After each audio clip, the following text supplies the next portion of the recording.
Mackenzie Johnston with Cattle News Central, bringing you your July 5th cattle industry headlines. Brought to you by 4T Ag Insurance, your go-to contractor for ag insurance. Colt Tritt, he is the owner and operator of 4T Ag. He is a one-man show. He himself ranches, so he understands all the risks that go along with the livestock industry. If your operation is not already enrolled in PRF insurance, now would be a great time to reach out to 4T Ag and get enrolled. And if you want to learn more about 4T Ag and check out everything they have to offer, head on over to their website, www.4tag.net. That is the number 4, TAG.net. We are also sponsored by Circle 5 Cow School.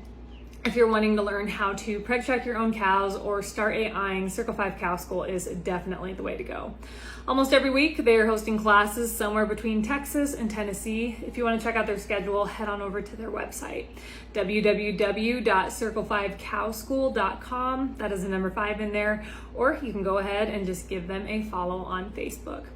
According to the cattle range, last week, Joe Biden's ambitious plan to address climate change hit a major hurdle when the Supreme Court ruled to restrict federal reach in controlling emissions at power plants and beyond.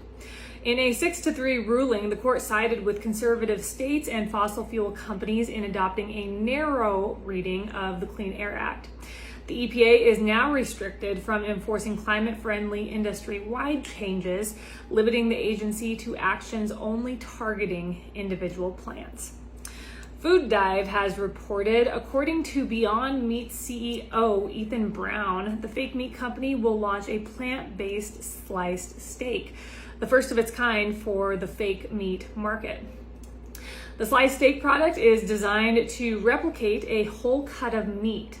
Despite this big announcement, Beyond Meat sales have suffered over the last year, and it doesn't seem like things are on the up and up. They're not getting better. Last month, the company reported a $100.5 million loss during the previous quarter. Furthermore, the company's stock price has been consistently declining for the past 12 months, and shares in Beyond Meat have lost almost 64% of their values since the company's IPO in May of 2019.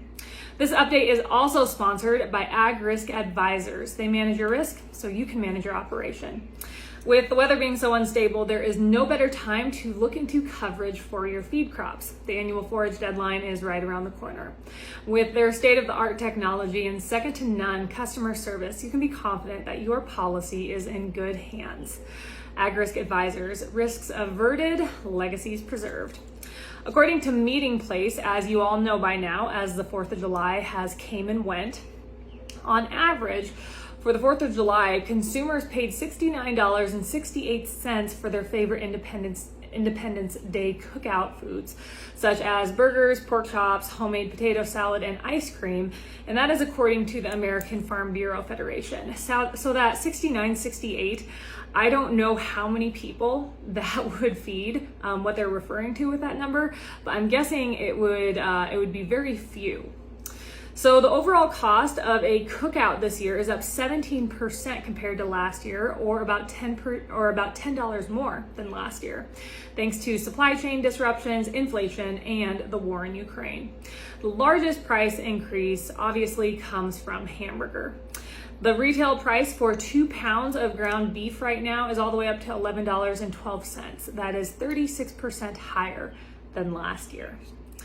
Drovers has reported, come October, France will ban the use of meat terms such as steak and sausage on plant-based protein foods to avoid confusion over trendy meat alternatives.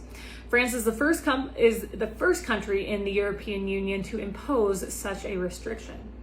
But the issue with this regulation is it only applies to products made in France. It doesn't cover imports. France's largest farm lobby, FNSEA, claims the regulation is insufficient and will not help with confusion among French consumers. The farm lobby is now asking the French state to extend the scope of application to all products, whatever their origin. Western Ag Reporter has reported extensive amounts of precipitation in the Lingle, Wyoming area caused a breach in the interstate canal this past Friday.